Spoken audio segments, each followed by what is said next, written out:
Si vous avez vu la précédente vidéo qui parle du matos, et notamment plutôt de ce qu'il ne faut pas acheter en termes de lumière et de ce que je vous conseille, eh bien j'ai décidé de faire aujourd'hui une vidéo où je vais vous parler des choses que j'aime bien.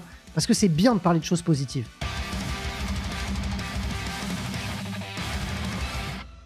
On se retrouve aujourd'hui pour une nouvelle vidéo pour vous parler un petit peu de ce qui est pour moi assez essentiel lorsque l'on fait du hobby, lorsqu'on peint des figurines, lorsqu'on monte des figurines, lorsqu'on fait du modélisme, lorsqu'on aime la chose bien faite, le piment d'Espelette, je sais pas pourquoi je prends cet accent.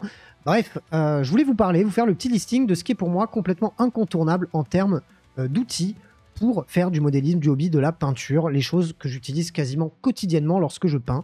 Je pense que c'est important d'en parler et de ne pas que parler de ce qui est nul, puisque parler de ce qui est bien, c'est bien. Avant d'aller plus loin, je vous invite, comme d'habitude, si vous aimez mon contenu, si vous voulez me voir continuer à faire des vidéos, n'hésitez pas à vous abonner à la chaîne. Vous êtes bientôt 10 000, ça a vraiment un peu explosé ces derniers jours grâce à la dernière vidéo, et je vous remercie pour ça. Vidéo sur la peinture qui a fait quasiment un record de vues pour la chaîne, puisqu'on est quasiment à 10 000 vues alors qu'elle n'a pas une semaine. Donc ce qui est très très cool, je vous en remercie. Et n'hésitez pas à vous abonner si ce n'est pas déjà le cas, à mettre votre pouce bleu sous la vidéo et rédiger votre meilleur avis dans les commentaires en, pourquoi pas, faisant une liste de, vous aussi, vos ustensiles que vous utilisez le plus souvent. S'il faut, il y en a plein que je ne connaîtrai pas. Ça me fera plaisir derrière de les essayer, ou du moins ça pourra donner des conseils à toute la communauté, puisque j'imagine qu'il y en a très certainement certains que j'oublie. Donc je vais passer sur, bien évidemment, la colle, la pince coupante pour couper les grappes de vos figurines et les coller. On va pas aller aussi loin, parce qu'à part vous dire achetez cette colle, achetez cette pince, c'est pas ouf. On va passer aux mentions honorables, les choses que j'utilise peut-être pas tous les jours à chaque fois que je peins, mais que j'utilise quand même très très très régulièrement, et surtout les choses qui sont vraiment rudimentaires et qui ne coûtent quasiment rien. Dans cette famille-là, on va retrouver la pâte à fixe, les gars. Si vous avez de la pâte à fixe, si vous n'en avez pas, achetez-en. Un paquet suffit et il vous suffira toute votre vie. Je dois avoir la même plaquette de pâte à fixe depuis 5 ans, voire plus. C'est génial pour coller vos figurines de manière non permanente, pour pouvoir éventuellement peindre tout en séparé. Coller le socle d'une figurine sur un support pour pouvoir le peindre.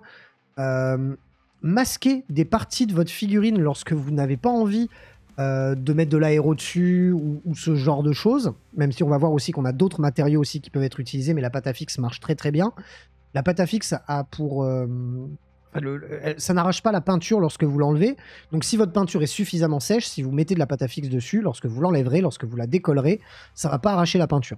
Ça peut clairement vous servir pour... moi perso, j'en emmène plus en tournoi et dès que je déplace plutôt que de la colle. Parce qu'en fait, la pâte à fixe, ça peut vous permettre de rafistoler provisoirement un truc sans pour autant mettre de la colle de partout et faire ça à l'arrache. Ça vous permet d'avoir votre figurine droit sur ses pattes si vous l'avez cassée ou qu'elle est tombée, sans pour autant avoir à coller dans le speed. En plus de ça, ça peut vous permettre de peindre en séparé. Je l'ai beaucoup fait quand je ne collais pas les bras sur mes figurines, mais que je voulais les sous-coucher et que je voulais tout sous-coucher en même temps. Là, je mettais des petites boules de pâte à fixe au bras, je pouvais les mettre, je pouvais sous-coucher ma figurine et après, je pouvais les enlever. Je me doute que pour les plus expérimentés d'entre nous qui regardent cette vidéo, mais elle ne s'adresse pas qu'à vous, c'est rudimentaire et obvious pour vous, mais pour en tout cas ceux qui démarrent, sachez que la pâte à fixe, c'est votre meilleur ami. On peut passer d'ailleurs aussi sur le scotch de marquage. On a tous utilisé du scotch de marquage, notamment moi quand j'ai repeint entièrement cette pièce. Le scotch de marquage, pour rappel, c'est quelque chose que vous pouvez acheter chez Castorama, Castorama, Ikea, ce genre de truc. Le Roi Merlin, etc., etc.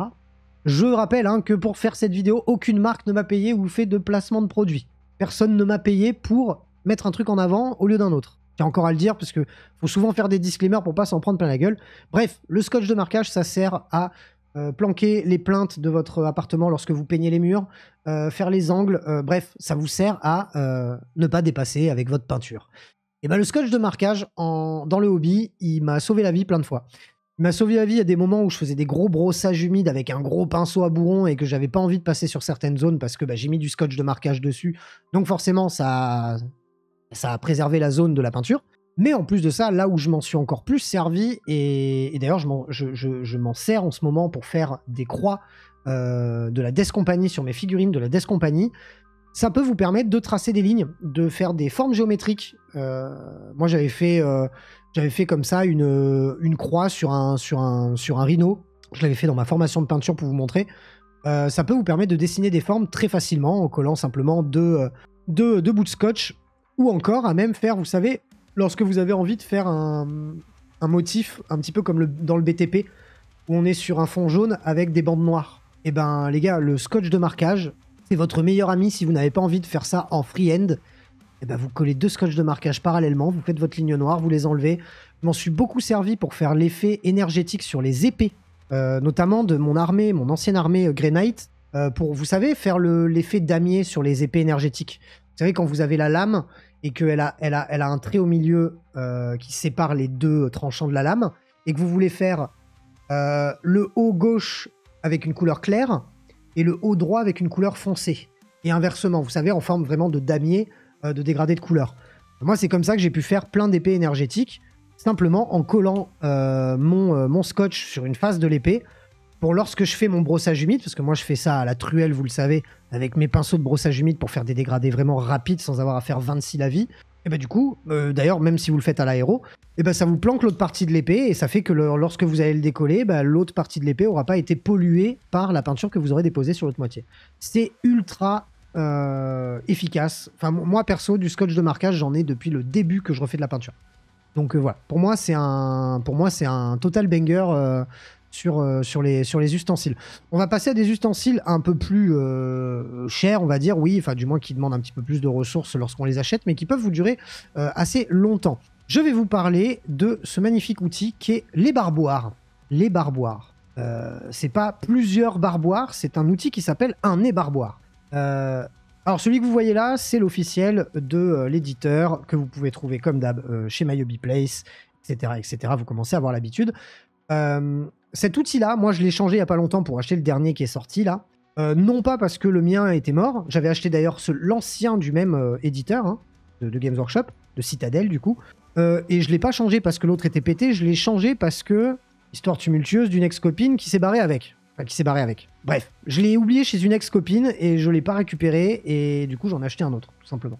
J'aurais pu largement garder le mien que j'avais depuis le tout début où j'ai repris le hobby j'allais dire en 1900, non, en 2016 ou en 2017. Donc pour vous dire à quel point cet outil, pour rappel, pour ceux qui ne savent pas ce que c'est un ébarboire, c'est l'outil qui va vous permettre de racler les petits morceaux de grappe lorsque vous allez décrocher les parties de vos figurines de la grappe pour pouvoir les coller entre elles. Vous avez des petits débris de plastique qui il faut lisser, en fait, limer un petit peu les parties que vous avez décrochées. Et alors, il y a des ébarboires à, j'imagine, 5 balles hein, sur Amazon. Je vais pas vous proposer celui-là plus qu'un autre, c'est juste que moi, c'est celui que j'utilise. Mais bien évidemment, il y a des outils qui font le taf dans du même genre, voire peut-être mieux, j'imagine, que vous pouvez trouver très certainement chez Amazon. À savoir, les gars, qu'il y a un petit peu 2 écoles lorsqu'on ébarbe une figurine, les parties d'une figurine. On a ceux qui utilisent ce type d'outil, on a ceux qui utilisent un scalpel ou un cutter. Moi, perso, j'aime pas, parce que déjà, je suis un manche et que j'ai tendance à m'ouvrir les doigts dès que j'utilise un cutter ou un scalpel. Mais parce qu'en plus, ça a tendance quand même, quand on est un peu bourrin ou quand on fait pas trop gaffe, à vraiment couper et vraiment, si vous faites pas ça avec énormément de minutie, vous risquez de faire des entailles dans votre figurine assez profondes et du coup, ça va être moche. Alors qu'un ébarboire, j'ai l'impression qu'on peut se permettre d'être un petit peu plus bourrin avec.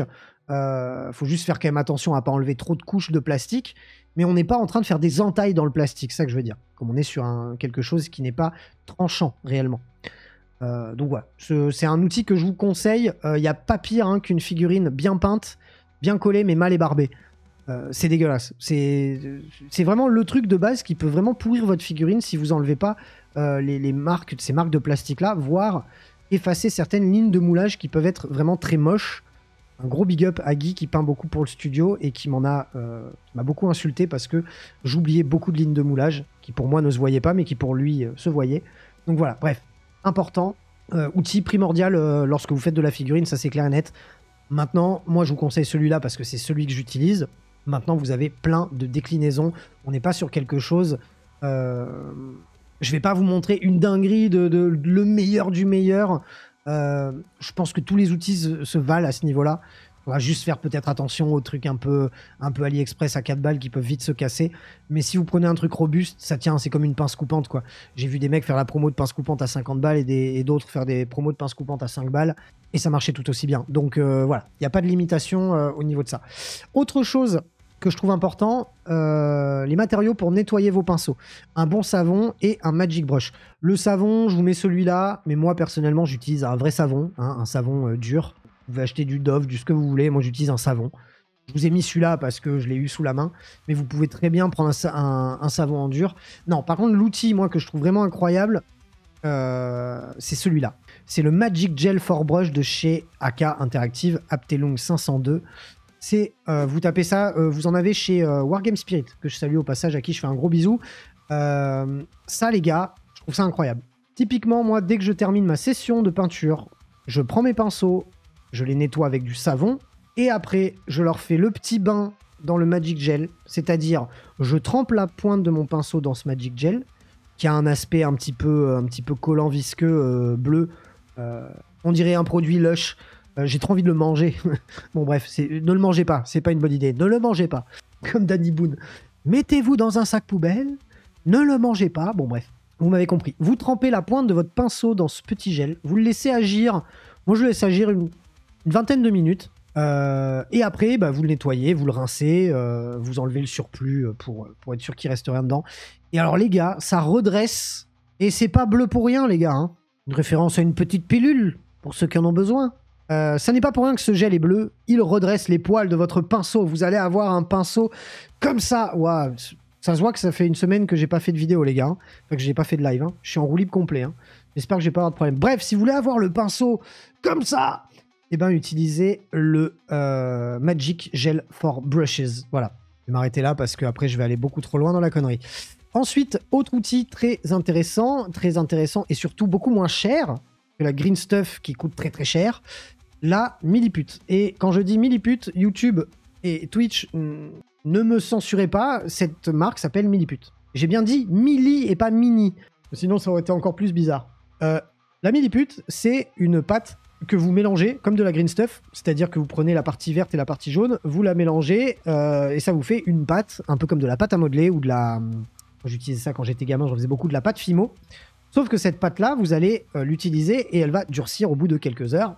Et moi, je m'en sers quasiment à chaque fois que je fais des socles parce que en fait, ça vous permet de mettre de la texture, du moins de faire de l'épaisseur sur vos socles. Pour par exemple y planter des éléments 3D, des plantes, des choses, pour pas que votre socle soit plat ou que vous n'ayez qu'une peinture texturée Games ou une autre qui va juste vous donner un aspect un peu granuleux à votre socle, mais qui va pas vraiment lui donner du relief. La Milliput, ça vous permet clairement de faire des reliefs sur votre socle. Couplez ça avec des pinceaux, avec des bouts en gomme. Ça va vous permettre de dessiner des formes sur votre socle de manière à faire quelque chose d'assez uniforme et cool pour pouvoir faire, pourquoi pas, je ne sais pas, du sable. Avec vraiment, pas des grains de sable, mais vraiment faire toute une sorte de bosse, de dune un petit peu. Ça va vraiment vous permettre de donner du volume à vos socles pour vraiment pas cher. On est sur 4 balles. Et moi, j'ai fait toute mon armée, tous les socles de mon armée World Eater, je les ai fait avec même pas un paquet de ça. Et mon armée World Eaters, il y a quand même pas mal de figurines dedans. Donc je vous conseille cette pâte plutôt que la Green Stuff. C'est super facile à utiliser. Il faut bien penser à chaque fois que vous l'utilisez à bien fermer hermétiquement les deux pattes parce que sinon, si vous les laissez ouvertes, elles vont durcir et elles seront plus utilisables. Donc il faut juste penser, le petit plastique qu'il y a dedans, il faut l'enlever direct et vous mettez du cellophane. Comme ça, vous êtes tranquille. On va pouvoir passer au truc le plus important. Mais avant ça, bien évidemment, les gars, je vais vous parler d'une chose qui n'a aucun rapport, mais dont je dois vous parler parce que je vous le dois. Hein.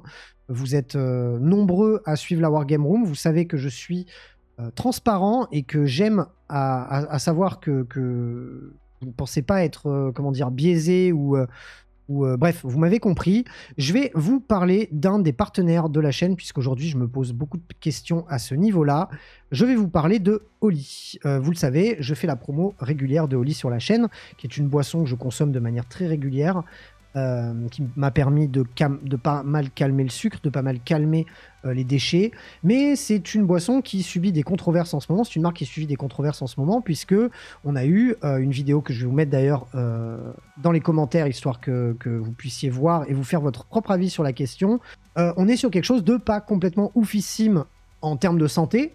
Mais d'un côté, on n'est pas non plus mieux ou moins bien que certaines grosses marques qui nous vendent des boissons depuis des décennies sans pour autant être inquiétés. Mais j'ai tout de même besoin de votre avis dans les commentaires, puisque si vous me connaissez depuis de longue date, vous le savez, je vous parle souvent de moi, vous me faites faire n'importe quoi pour un billet, je m'en fous. Effectivement, tant que ça me touche moi, effectivement, vous pouvez me colorer les cheveux en rose, en bleu, me faire courir sur des tapis de course, me faire manger du piment. Là n'est pas la question, ça n'implique que moi. Par contre, là, on est sur quelque chose, une marque que je vous vends, quelque part, sur laquelle je touche des coms, et en effet, je n'ai pas envie de m'en prendre à vous. En effet, moi, c'est une boisson, je vous conseille, comme toute chose dans la vie, de toute façon, de la consommer avec modération. Maintenant, si pour vous, c'est quelque chose qui est complètement rédhibitoire, qui pour vous est une escroquerie, et je ne voudrais pas être considéré de la sorte, parce que moi, je déteste l'escroquerie, et je me suis beaucoup battu, et je me bats régulièrement contre certaines personnes qui sont un peu escrocs sur les bords. Vous savez que moi, c'est pas ma cam, et du coup, je voudrais pas que vous vous sentiez escroqué par les placements de produits que je pourrais vous faire. Donc, je vous invite dans les commentaires à me dire ce que vous en pensez. Est-ce que pour vous, je dois arrêter la collaboration avec cette marque? Est-ce que pour vous, vous pensez que on vous met pas le couteau sous la gorge et que vous êtes des adultes et que si vous n'avez pas envie d'en consommer des masses, vous en consommez pas des masses? Bref, j'ai besoin de votre avis. N'hésitez pas à le mettre en commentaire. Bref, parenthèse fermée, on va pouvoir passer à l'élément le plus important de cette vidéo, le truc que j'utilise depuis quasiment le début que j'ai repris le hobby et que j'utilise là, pour le coup, tous les jours quand je peins. Je vais vous parler de quoi? Je vais vous parler de la palette humide, les gars. La palette humide. La palette humide, pour ceux qui ne savent pas ce que c'est un récipient dans lequel vous avez une éponge et une feuille de papier sulfurisé. L'éponge, on va l'imbiber d'eau, on va coller notre feuille de papier sulfurisé dessus, et toute notre peinture, on va l'appliquer sur cette palette, ce qui va nous permettre de l'irriguer en permanence et de faire en sorte que notre peinture acrylique, donc qui est une peinture plastique, ne sèche pas et ne se transforme pas en plastique instantanément. Puisque si vous êtes comme moi et que vous vivez dans le sud de la France, l'été, c'est juste impossible de peindre, hein. Si vous n'avez pas ça, je ne sais pas comment vous faites. Ou alors, il faut peindre dans un réfrigérateur, sinon ça ne marche pas. Et moi, en plus, je peins souvent avec des lumières qui, en plus, mettent de la chaleur, donc je vous laisse imaginer le résultat. La palette humide, ça vous permet de garder votre peinture irriguée et surtout d'en gérer la dilution. Puisque vous allez éventuellement la mélanger à l'eau directement sur votre palette, ça va vous permettre d'avoir une peinture facile à appliquer. Pour moi, c'est le banger absolu de tous les peintres sur figurine. Alors, bien évidemment, on n'est pas obligé d'en utiliser, c'est pas ce que je dis, mais pour moi, c'est l'outil le plus pratique lorsqu'on fait de la peinture. À savoir que, les gars, là, je vous conseille cette palette-là parce que c'est pour moi celle qui est toute faite et la moins chère. Moi, j'utilise une Redgrass parce qu'à l'époque, je voulais la belle palette proposée par Redgrass qui coûte quand même assez cher. Mais en fait, au final, dans ma palette Redgrass, vous allez voir, je vais vous expliquer un petit peu la suite. La palette proposée par Gunstoford, elle est bien dans le sens où ça vous coûte même pas 12 balles. Vous avez dedans 2 éponges et déjà du papier sulfurisé. Bon, maintenant les gars, il faut pas se mentir. Je vais pas non plus vous faire que la promo de ça et vous dire il faut prendre celle-là parce que c'est la meilleure et parce qu'il n'y a pas mieux. Alors en effet, elle est très bien. Par contre, bien évidemment, ce que vous avez vu là, c'est un récipient dans lequel il y a une éponge sur laquelle il y a du papier sulfurisé. Et moi, très honnêtement, dans ma palette que j'ai encore de la marque Redgrass qui coûtait assez cher, il n'y a même plus les éponges d'origine et le papier sulfurisé vendu par Redgrass. Non, non. Moi, j'utilise des éponges que j'ai achetées dans le commerce. Vous allez dans un supermarché, vous achetez les éponges, vous savez, les éponges vraiment super plates, en forme de feuilles de couleurs différentes, là. Vous achetez un jeu de ça vous coûte 10 balles, vous en avez 10, ça va vous en avez pour 5 ans. Hein, parce que vous avez découpé à la forme de votre récipient, bah pourquoi pas un tupperware. Typiquement, si vous avez un tupperware à jambon, vous savez, le truc très plat, là, c'est le must. Moi, je me suis fait une palette comme ça quand j'étais pas chez moi et que j'avais pas de palette avec moi, je m'en suis fait une comme ça. Si vous avez un tupperware, vous achetez des éponges et que vous achetez même pas que vous achetez, mais que vous avez chez vous du papier de cuisson, moi c'est ce que j'utilise, bah vous avez votre palette humide. Et ça vous aura coûté environ, si vous avez déjà tout ça chez vous parce que vous avez des produits ménagers et que vous faites la cuisine, bah en fait ça vous coûte rien. Et moi concrètement, je me suis déjà fait enfin moi en tout cas, dans ma palette là, le récipient que j'ai, qui est encore le récipient Redgrass, mes éponges Redgrass sont mortes parce que je les ai achetées il y a des années. Mais moi depuis, j'achète des éponges dans le commerce, plates, que je coupe en 2 voire en 3 parties parce qu'elles rentrent. Et franchement, pour que dalle, vous avez une palette humide au top du top, vous la mettez au frigo quand vous ne l'utilisez pas bien évidemment, sinon ça marche pas, et vous la réirriguez de temps en temps en remettant de l'eau dessus, de manière à ce qu'elle soit toujours imbibée. Et là les gars, moi régulièrement, enfin quand je peins, quand j'arrête ma session, quand je reprends le lendemain, ma peinture sur ma palette, elle n'a pas séché. Elle est toujours utilisable. Donc vraiment, si je dois vous conseiller un outil par-dessus tous les autres pour peindre de la figurine, c'est celui-là. J'espère en tout cas que cette vidéo vous a plu et qu'elle vous aura aidé à faire un choix. N'hésitez pas, si vous avez d'autres conseils à donner à tous les viewers, N'hésitez pas à les mettre en commentaire. On se retrouve très bientôt pour plein d'autres vidéos. D'ici là, prenez soin de vous. Salut les roommates.